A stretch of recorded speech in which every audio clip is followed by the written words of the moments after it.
Smooth 98.1 Lagos, Nigeria world. Welcome to 15 minutes of Business Express right here on Smooth Breakfast. I'm Sope Martins, and joining me today, I have got Kelvin Emmanuel, who's the CEO of Dairy Hills Farm. All right, Kelvin, good morning. Welcome, welcome, welcome. Good morning, Sope. Thank you so much for having me. All right, Kelvin, I'm really excited about today's topic, actually.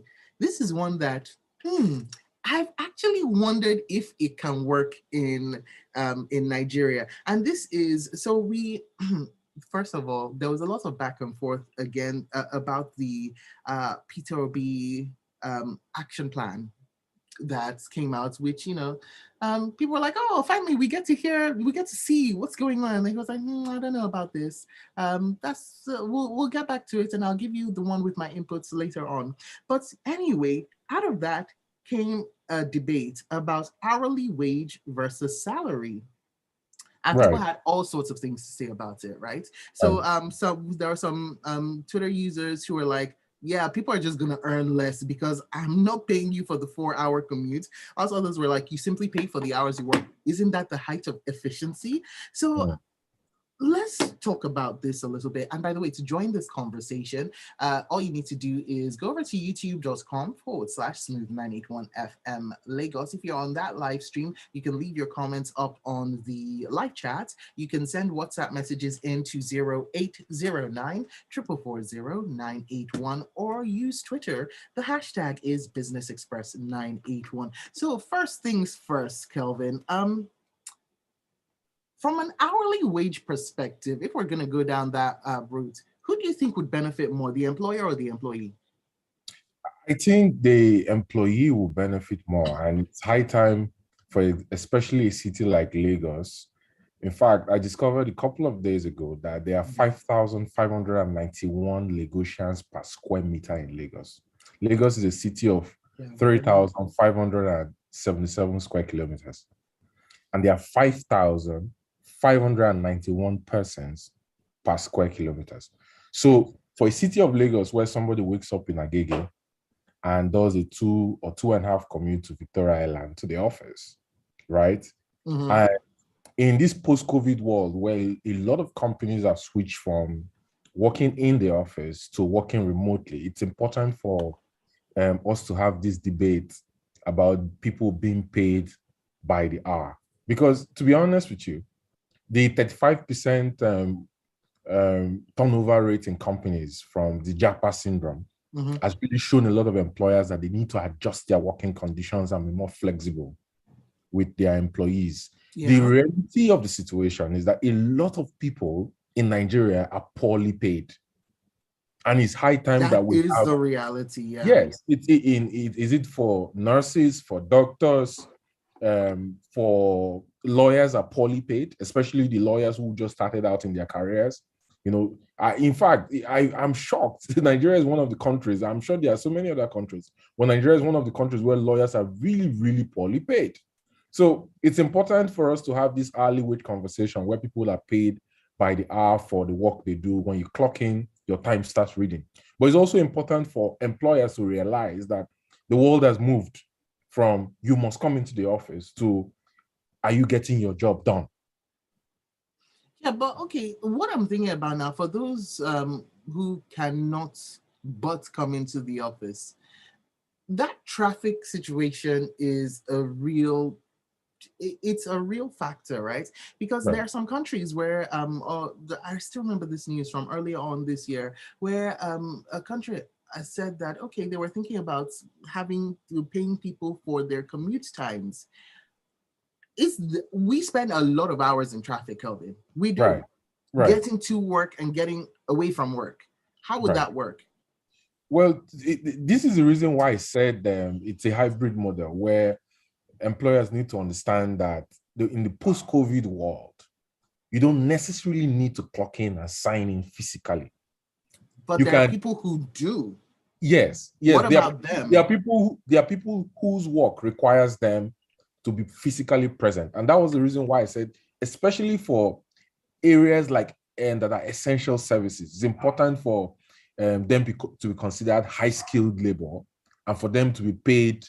I wouldn't say based on international benchmark because I doubt medical doctors can be paid what their peers in the UK or the US earn. I wouldn't say that, but at least it's And important. lawyers, I mean, yes, in other countries, people fear the Exactly. billable hours, but Exactly. People, it's ridiculous. Some lawyers earn 50, 70,000 naira a month. In Nigeria, where a bag of rice is now 50,000 naira per bag, and some people spend 2,000 naira entering Danfo back and forth. I hear that there's a 7-day strike of Danfo drivers in Lagos. How can you cope? Before the half of the month, your salary is gone, and you're borrowing money from Mama Tinuke to meet up with your food bill before the end of the month. So I think it's a master stroke that Peter Obi's campaign actually put this as one of the policy proposals for labor. You know, the Ministry of Labor, which was supposed to be there was a bill in the House of Representatives on employee casualization that says that after 6 months, every employer is required to transition from having their workers as temporary staff to permanent staff. It's criminal for someone to work for you for more than 6 months without making them a permanent staff. That comes with all kinds of benefits, health insurance, pension benefits, and the likes. I hear there are companies in Nigeria, especially companies from some countries in Southeast Asia, where they will employ you after 5 months and 3 weeks, they will fire you and then rehire you.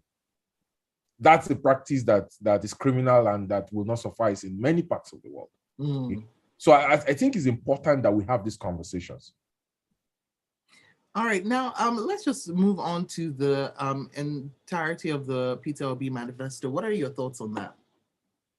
Well, there are important points he made, though I didn't see a lot of flesh or a lot of how are you going to finance it. But there are important points he made around education. PwC released like a white paper like a month and a half ago on global value chains, where they were talking about the possibility of slowing down migration and flow out of Nigeria from Japa syndrome, from setting up global value chains where people have tech and non-tech based computer skills and they're able to work and earn remotely USD without the need to physically migrate out of Nigeria. And I said that, look, in response to that white paper, I said, for that white paper to succeed, you need to put in certain things in place.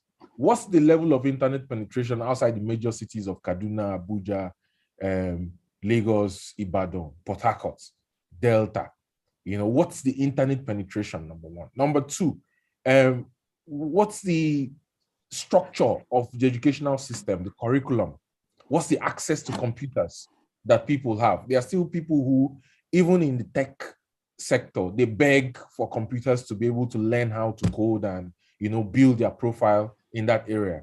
So the government needs to put up a holistic plan, like that police proposal for you to work in the educational sector, which I think is very good. It needs to put up a holistic plan like building fiber optic and having the NGF, Nigerian Governors Forum, remove the right-of-way charges for broadband access to different parts of Nigeria. They need to revamp the whole educational curriculum, to ensure that they can start to teach people, young people from primary and secondary schools, these modern tech-based skills, and then incentivize the teachers to bring in people who have skills of training these students from a very early age. It has to be a deliberate policy. I think that's the thing when it comes to our education, right, Kelvin? Yes. The fact that it needs to be deliberate, and it's because I don't think enough focus is put on education as part of or as a key factor in economy, i.e., where are you trying to position your future workforce to be? So is it going to be in tech? Where is it going to be? Right. So the global value chain is one area. The industrial sector is the real sector is another area. I saw pockets of ideas, but I didn't see like a correct. This is the reason why I say like 40, 50, 80, 100 page manifestos are not enough, especially for the business community. You need detailed policy proposals. So if you bring up one plan on education, you need to be able to expand on it with like another 80 pages of detailed technicalities on how you're going to make it work, especially on how you're going to fund it. Because if you consider the financial situation of the government, when this ways and means lending is passed into a 40-year government bond, Nigerian government will officially be owing about 62 trillion naira, and we're paying about 3 trillion naira every year in debt servicing. That means that about every Nigerian will owe foreign creditors and local creditors 300,000 naira. Every Nigerian. So how are you going to fund this policy? Way to bring every Nigerian into the mix. We weren't there borrowing, but it's okay. All right. Real quick though, Kelvin, I want to bring some people in on the conversation. Got some messages in on WhatsApp. This one from Ned says, the beauty of the per hour wage is in the change of mindsets and values. Everybody will suddenly start thinking on an hourly basis, even in their personal lives. I worked in the UK system for a while. And Abidemi says, on hourly pay, HR would have to be creative. Give me 1 second. There we go. Would have to be creative to be competitive. For example, companies may have to offer fixed transport allowance to those that need to commute apart from their hourly pay. What do you think about that one? Well, I think it's good, but I think these ideas are mostly from developed economies where there is an established transport system, and that even if, for example, there is traffic in the city of London or the cost of driving is very high, you have the underground tube that takes you to work, and there is an established and definite time. So if you leave your home at, if you enter the train at 6:42, for example, you expect to get to work maybe at 7:10 or 7:15. That will not work in Lagos. So you want to ask yourself, how is that going to work in a city of Lagos that has around 20 million people and around 5,591 persons per square kilometers? So I think, and this was the reason why I said earlier, it's important for employers, especially for areas that does not require people to come in physically, to consider remote working and how to design their protocols to accommodate giving people key performance indices without them physically have to be in the office.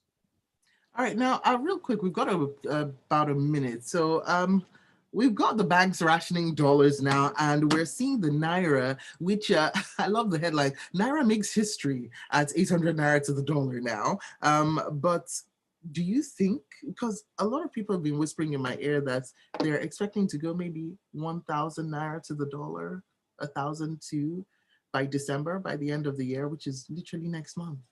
What are your thoughts? One of the unintended consequences of this failed and misdirected Naira redesign policy is that a lot of people are, there is a capital flight to the USD to protect them. Even the so-called people they say we're hoarding Naira, there's a capital flight to the US dollar. So this is basically the cause of it. And this is an unintended consequence. And this means that the price of food and the price of petroleum oils that do not get official market rate from M is going to continue up, and the government is going to find it very difficult to pay on the recovery on PMS subsidy. This is just the unintended consequences. And inflation is going to continue to go up, and the purchasing power of Nigerians is going to continue to be weaker. And this is it. I expect that it will continue up. I expect that maybe by the end of this week, maybe to touch 900, because I heard by the end of this week. Yes, that's in a couple of days. I heard rumors it was actually 840 yesterday. I heard that it had gone to 815. You've heard 840? Yes, as of yesterday morning it was 818, and I heard rumors that in some parts of Nigeria it was actually 840 yesterday, and it's quite unfortunate actually. Oh wow, yeah, that's one word for it.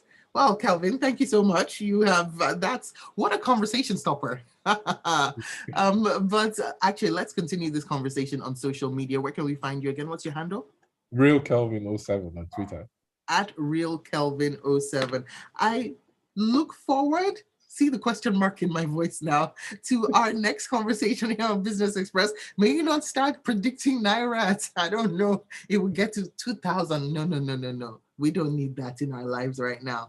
We're importing things, Kelvin. We can't afford to import them at 2,000 or 1,000, however high it will go. But hey, the sky's the limit, or space is the limit. So we'll see. We'll keep the watch. Yeah.